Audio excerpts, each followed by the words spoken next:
Praise the lord. నేటి వాగ్దానము. ఆయన దిక్కులేని దరిద్రుల ప్రార్థన నిరాకరింపక వారి ప్రార్థన వైపు తిరిగి ఉన్నాడు.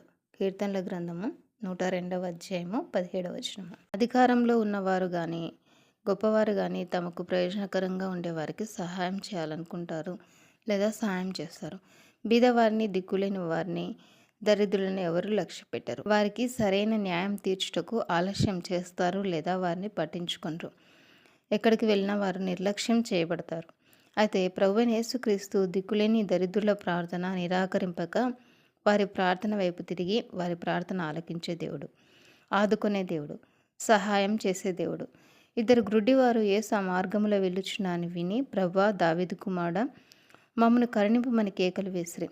యేసు వారి కేకలు విని నిలిచి వారిని చూచి కనికరపడి వారి కన్నులు ముట్టి వారిని స్వస్థపరిచెను. యేసుక్రీస్తు ప్రభువు పక్షపాతి కాడు. ఆయనకు ఎటువంటి భేదం లేదు. ఆయన యొద్దకు వచ్చి వారిని ఏమాత్రం త్రోసివేయడు. కనుక ఏ విషయంలో చింతించక మన ప్రార్థనలు ప్రభువునకు సమర్పించాలి. ఆయన నేల నుండి దరిద్రులను లేవనెత్తువాడు, పెంట కుప్ప మీద నుండి బీదలను పైకెత్తువాడు. యెహోవా దరిద్రుల మొర ఆలకించువాడు, ఖైదులో నుంచబడిన తన వారిని తృణీకరించువాడు కాడు. ఆమేన్.